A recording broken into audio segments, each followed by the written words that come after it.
All right. I wanted to log in here just to make sure we got everything up and running. And I promise it's not going to be long, especially if you're actually fighting fatigue, right? You don't really want to sit and listen to me talk for a long time. So let me know if you can hear me. So I've done it twice now where I've talked and it was on the wrong microphone. So I'm not real tech savvy, even though, you'd think I'd be young enough to know technology. Oh, it's shaky. It's shaky. Okay.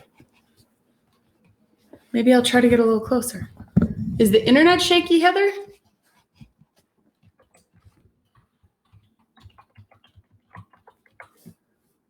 Maybe I don't have a good connection.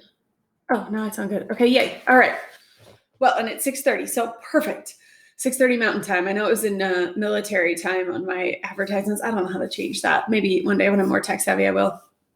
But fighting fatigue. My goodness, I do these webinars to enlighten parents, even if you aren't a parent, people on what is going on and really getting down to the root cause of it so that we don't have to struggle anymore. And I'll start listening to families, women, children, whatever it is, and start to hear what's a common thread, maybe that some people need a little bit of help with or a little boost with. And fatigue and just stress in general had really been high lately. So I thought, let's just really talk about this and help people get a bit of a better understanding about what is going on. Hang on, I'm gonna try to slip my slides here and get better awareness. When you know better, you can do better. And often we'll try to listen to, YouTube videos or maybe social media influencers or people that are super fit or really energetic. And they're like, here's how I did it. And they'll have, a list of just buy these supplements and this tea and you're going to be good to go. And we try it, right? Like the fad diets, we try the energy boosting. We might have tried energy drinks way back in college, back in the day when, now I'm gonna lose track of what that medication was that people were taking for increasing athletic performance.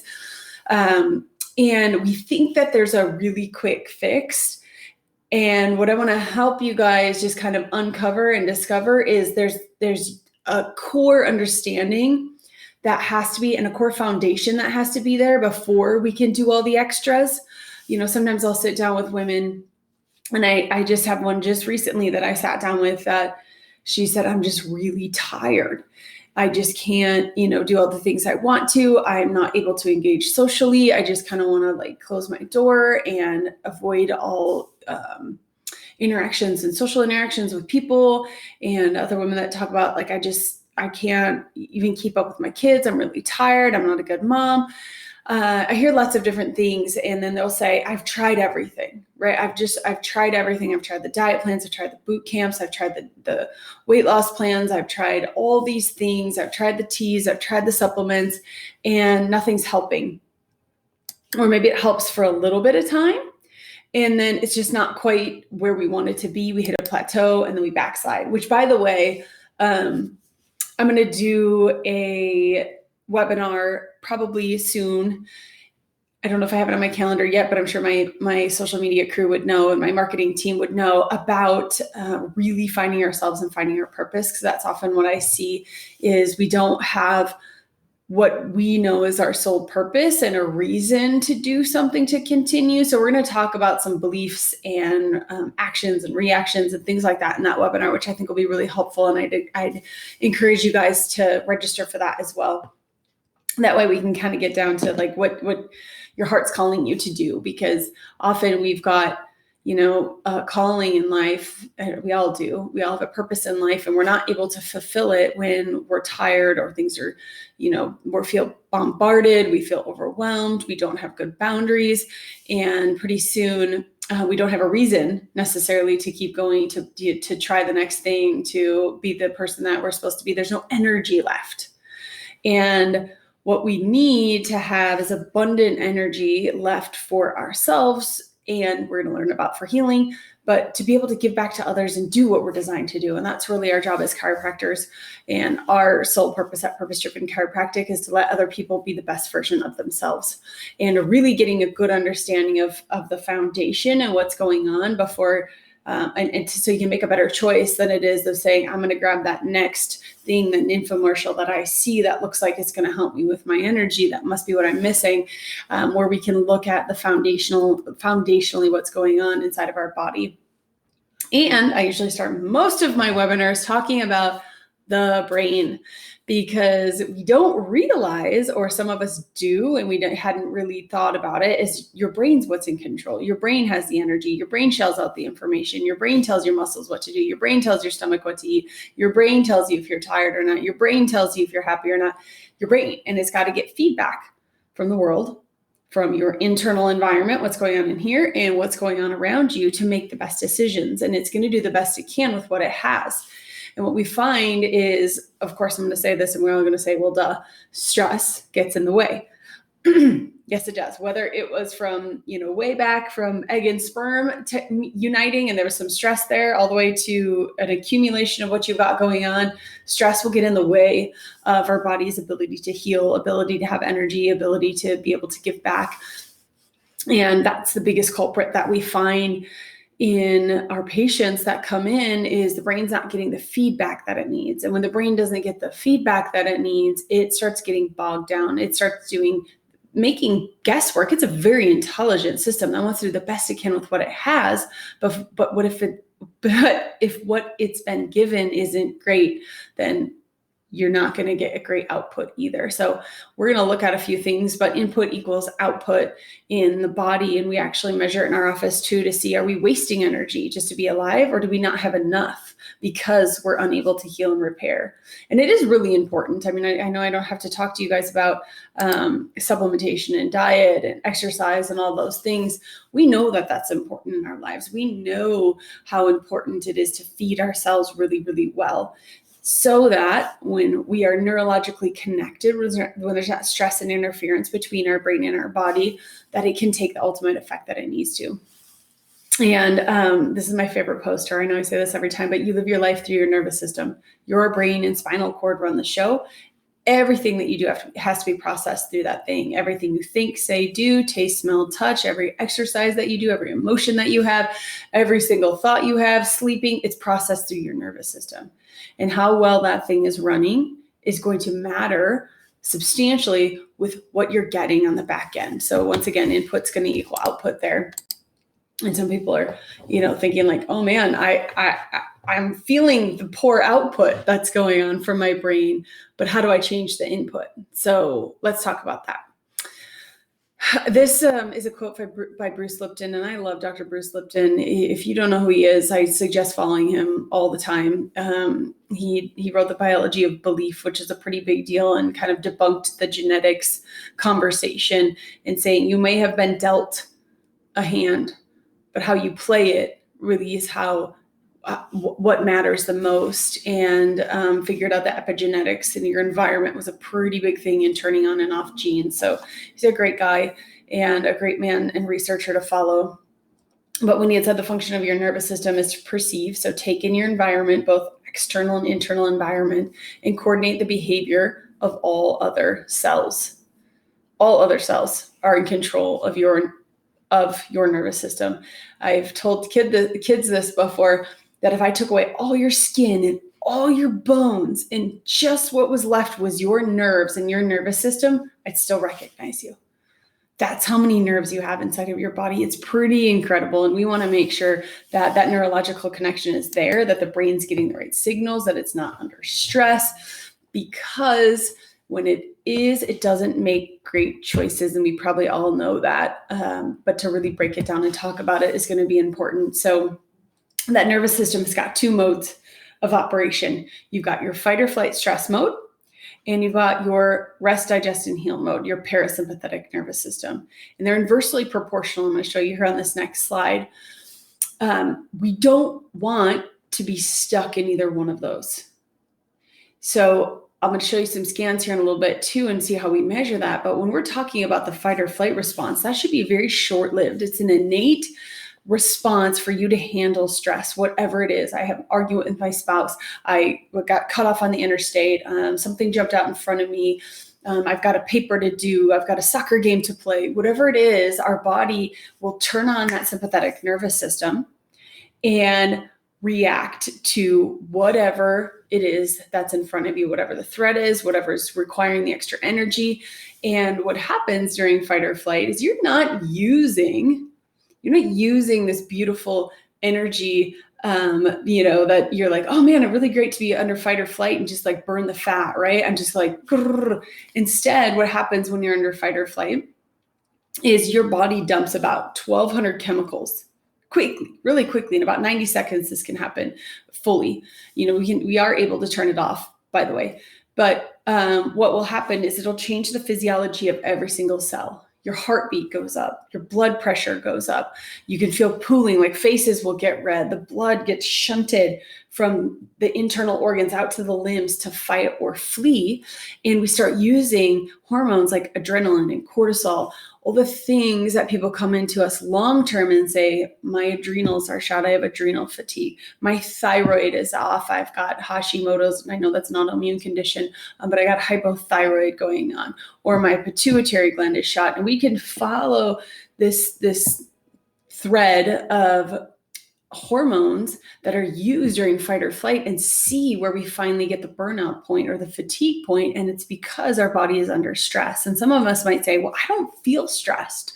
I don't feel like I'm under stress. Or some of us are like, oh my God, there's stress just everywhere, blah, blah, blah. I can't stop it. I've got kids that I have to take care of. I've got a business to run. I've got people that are asking things of me. There's some things that it's like, it does keep coming at you. And those are when we want to take some really simple things that we're going to talk about here in a little bit, as far as meditation, relaxation, and setting boundaries, so that we aren't allowing that stress to just keep coming into our lives, doing organization and scheduling and planning and asking for help, stuff like that. That's going to be able to help you through it. But what we aren't realizing is that if we never had that stress taken care of from egg and sperm to today, there can be a lot built up inside of our body and we just don't realize it. And that's when we get to the point of like, I've tried all of these things and it's not working.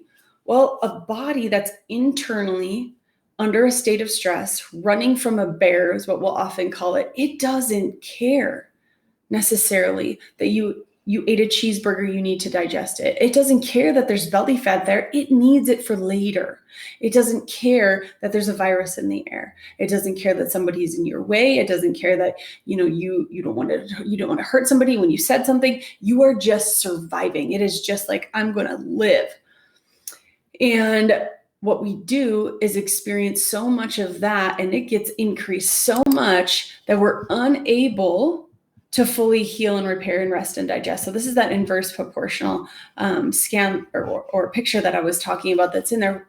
Parasympathetic is where we heal and rest and digest from all the stress of the day. And yes, there is constructive stress like exercise. There is destructive stress like constant arguments and feeling angst, and even if you're in that stressful environment, you're right there in your blood pressure's up and you're just trying to handle whatever's going on right there at that moment. Maybe your kid's having a fit and you're trying to keep your cool because they're freaking out and your spouse is freaking out.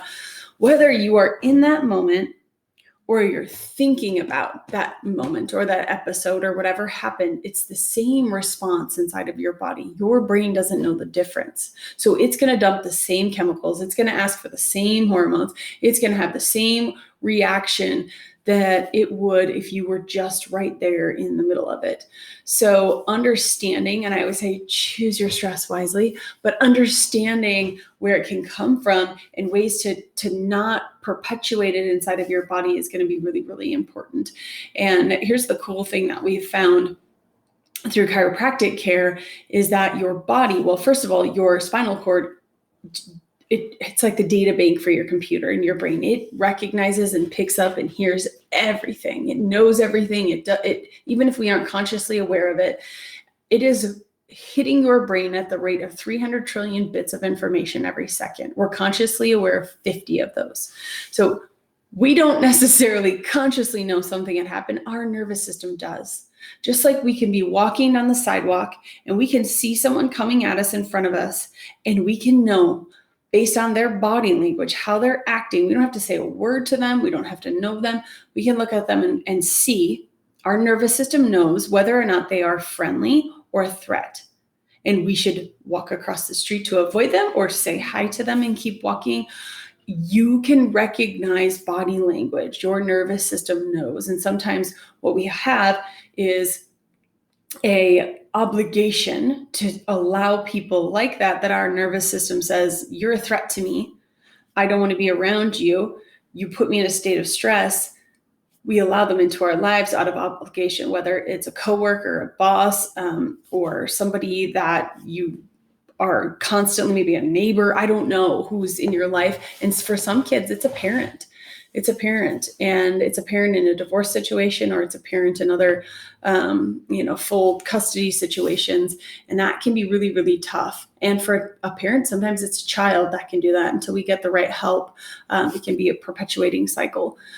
So what we want is enough parasympathetic to heal and repair from that stress of the day. And some of us, of course, are experiencing more stress than others, but that we've got to be able to balance that out. And parasympathetic is designed to be turned on at night while we're sleeping. That's why infants and babies require so much more rest than we do as adults, because they have way more growing and developing to do than we do. We do have to heal and repair from the stress of the day. And I've got a picture here, and I don't know if you're watching this on a device or a computer, how well you can see it. But when I'm looking over here at this parasympathetic nervous system, I just want you to take note of the roots that are here that are controlling your parasympathetic nervous system. And I know you can't necessarily read what this says over here, but there's another root down here that's going into the bladder. And I know this is a female one, and I'm sure most females are the ones that are watching this, but reproductive organs, compared to the sympathetic nervous system and how many nerve roots we have there. And it seems like we can be really overpowered. Like it seems like maybe this is the flawed design of why is there so many nerve roots and so much sympathetic nervous system activity, and then there is parasympathetic. I'm going to show you what we can do to help that.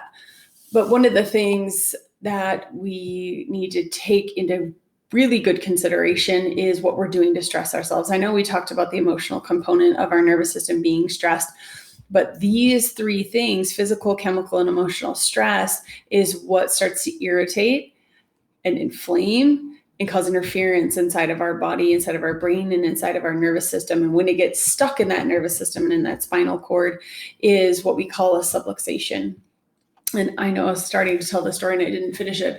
But in chiropractic, the cool thing that we found was that every single adjustment is helping calm that parasympathetic nervous system, or the sympathetic nervous system, so the parasympathetic nervous system can work. We call it your prefrontal cortex, or your lid of your brain. If you've ever seen the analogy where you flip your lid, that's going into fight or flight. Your hindbrain takes over, which is basically irrational. It's your impulsive and reactive brain instead of this nice, organized, calming brain. And when we have a loose lid is when we see that we have this stuck state that we measure and look at on our neurological scans to see just how much this subluxated state, neurologically confused state, neurologically interfered state is affecting our bodies and how we're reacting. Because once again, your brain wants to do the best it can with what it has and what it's been given. And sometimes it's not being fed well. Sometimes we're stressing it too much, and we're unable to fully repair and really, have that extra energy left over to heal like we want to and like we need to. Now, this scans are of a 35-year-old woman who had come in telling me she was tired, she was fatigued, she doesn't feel good, she's tried all the things, nothing's working. She's been working at her weight for a long time, her energy for a long time. All the things, been working with naturopaths and taking supplementation. She's like, my cupboard's full of thousands of dollars of supplementation that I just sometimes don't even take because I don't seem to want to bother, even though they tell me it's going to be good for me. I don't feel different, so I don't take it. You know the story, you know the drill. I'm sure we've all been through it.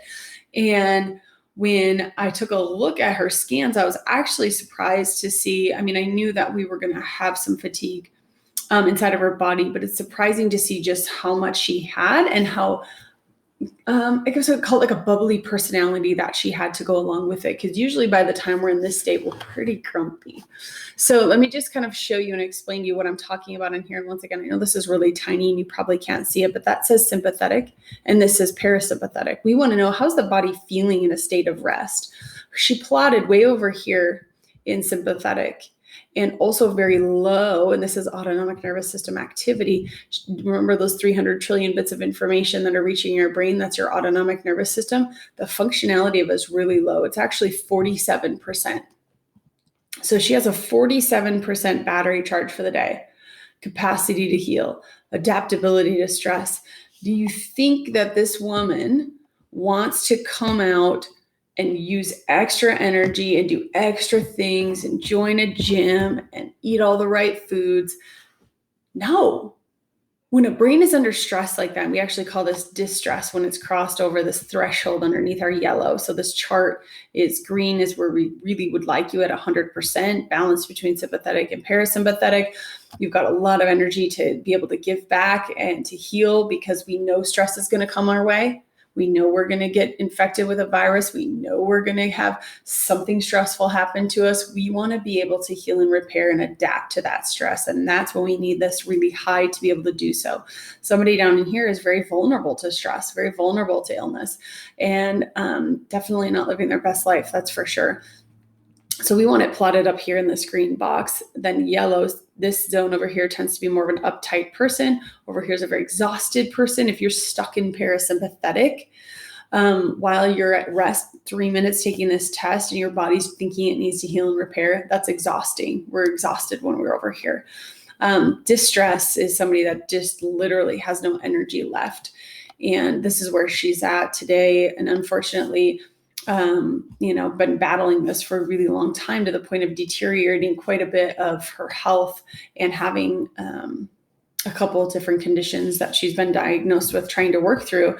And when you look at this scan over here, it is a picture of temperature. We take 1,000 pictures a second up the spine to see where is their stress, where's their interference. You remember from this last inflammation, irritation, all the things inside of our body that we're looking at, just where is this affecting her organs and glands? And I know you don't have to be a doctor to see, like, this red doesn't look real great, nor is blue or green. But this area right here is her gut. So now we're looking at somebody who's trying to eat healthy and unable to absorb the nutrients appropriately to even fuel her brain. And somebody under stress, when your brain is under constant stress, just like she is, she's out at about 50% balance on her sympathetics. Your brain is really just wanting a quick sugar fix. It just wants simple sugar, simple carbohydrates. It doesn't want to take time to digest some dense nutrients. It just wants something quick because it thinks it's in survival. It's just go, go, go. And these are the people that get stuck on sugar, that get stuck on all of the like cracker, dairy type fixations because their brain wants quick energy. It doesn't have time to get the energy from the parasympathetic nervous system. It's on that fight or flight. It's cortisol. It's storing the fat. It's all the things that we see people struggling with. And I know I keep saying women, but men as well, that'll happen to. Women just tend to kind of hang on to stress more than men do. And not always, but often is what we see. Women hang on to it. Sometimes we're internalizers, where men are externalizers of their stress. And then what happens when you got an externalizer and an internalizer living together, the externalizer is going to shove that stress to the internalizer. And that's usually where somebody might look and say, oh, wow, that person's really stressed. He's always, angry or outwardly aggressive. And the woman in the home looks really calm and organized and relaxed, but she's not feeling good. She's got internal stress going on, like digestive issues, like hormone issues, like thyroid issues, like fertility issues. We just did a fertility webinar last time when we're looking at mood and stabilizing hormones, because that's a pretty big deal. And that's when you're stuck in fight or flight as well. But they're going to absorb that stress, and it's just going to make them sicker, especially if we don't have good boundaries around that. And here, I know you don't have to know what this word necessarily means, but I do know it's getting a little bit more commonly known. It's called dysautonomia. That's when your autonomic nervous system is unable to function well, all the things we're talking about right now. And some of the bigger players are our digestive, immune, and endocrine systems in that order. And those are usually the ones that we'll see struggling with. And when we get down to this third layer, the endocrine layer, is when we're typically seeing this fatigue because our digestive tract is already getting shot. We might not be eating well. It might not be able to absorb the nutrients if you are eating well. Our immune system starts to struggle. We know 70% of our immune system is in our gut, but it's also part of being depressed during a fight or flight body and state of being. And then our endocrine system, because we're running on the hormones for fight or flight instead of our nice, calming, organized hormones. We might have cortisol out of control, or we might have estrogen out of control or progesterone. It just kind of depends on what's going on. And we do not feel good, and we don't have the energy left over because everything has been draining down on this system. If you remember back in that first picture where I said, look at the nerve roots and look at how many are for sympathetic. There's just a ton. And look how many are for parasympathetic. There's just a few. Well, if you've heard of the gut-brain connection, or I call the brain-gut connection, it's that vagus nerve. There's 9 times more fibers running between our brain and our gut than anywhere else inside of the body. And this thing runs the parasympathetic nervous system. If you ever hear about people talking about low vagal nerve tone, or people not who are in dysautonomia, they're having struggles with their parasympathetic stimulation. We're typically looking at the vagus nerve being interrupted. Now, can we have both areas? If you remember, they're high and low. There's a vagus nerve that controls upper 2/3 of the gut and all the organs and glands up here. And then we have that smaller one at the bottom that was going to reproductive organs and bladder and colon. We can have both. Some people have a double whammy, and that then their parasympathetic nervous system is stressed on both ends. So that's part of our scan investigation to see what's going on, how can we help these people best, and is our parasympathetic nervous system lacking in both areas? And it's going to help us not only paint a better picture for the person that we're sitting in front of, but then also just helping them, guide them through this. This is what's going to happen while you heal, because there's going to be a time that our body's going to start recognizing it's been off. And it's going to go through a healing process, and it can change things in the gut. It can change things with mood, with hormones, with menstruation. I know I keep talking with women because I know that mostly women are the ones that are on these webinars with me. We are looking at all sorts of issues that are related to the stress and this parasympathetic nervous system. And when we have stress on both ends, we know that we have to calm and slow the body, stimulate the parasympathetic nervous system, and honor how you're feeling. It's not the time necessarily to join a boot camp. Instead, it's a time to rest and heal and honor how you feel, and not have a cup of coffee when you're tired. Instead, go to bed early. So once again, we've got a lot planned for our women's retreat that we're going to do. I'm hoping to have it in person, you guys. I really am. So we can go through some of this stuff, not only talking about purpose, but looking at boundaries and looking at our belief system and how we're getting caught in sometimes a mangled mess of other people's stuff and agenda instead of our own agenda, and getting our own purpose under control, so that way we can give our best back to the world. Here's just a foundational picture, by the way, of where the vagus nerve is. There's 12 cranial nerves in the brain. This is a brain kind of upside down. Here's your brain stem. It originates in the brain stem, exits out of this upper cervical area. Here's your first cervical vertebra. This is us looking down the brain stem. And you've got some blood vessels that are running through here, and our vagus nerve that runs alongside of it. Usually we'll see some stress in and around this area that's interfering with our body's ability to get intake and input as well. And that's when we'll have a real bogged down system. And I thought I had one more slide to show you guys. Oh, I don't. Shoot. Oh well, our third scan that will look at energy input to the brain, as we know that once again, input equals output, and that's called dysponesis, when we have abnormal energy output, when our bodies are unable to keep up with what we need to, or often with our children, they're fatiguing themselves by having abnormal energy output and draining their batteries at a really young age. So we're trying, in our office, our goal is to get kids calmed and organized as well, and having a nervous system that while it's growing and developing to be nice and calm and organized so that they can be their best life, have their best life, be their best adult version, while they're the best kid version, be the best adult version that they can. And I know in 2020, people are having a hard time finding not only their best self, but the best place for their kids, a place that meets their values, whether it's school or homeschool or private school, and a place that they can feel safe, not emotionally stressed, because a lot of our bodies, as I talked about before, that are under stress, where I said, I can look at somebody coming down the sidewalk and I know whether they're a threat or not to me. Our nervous system recognizes it if we honor it. But when we see somebody covered up like this, it's automatically a threat.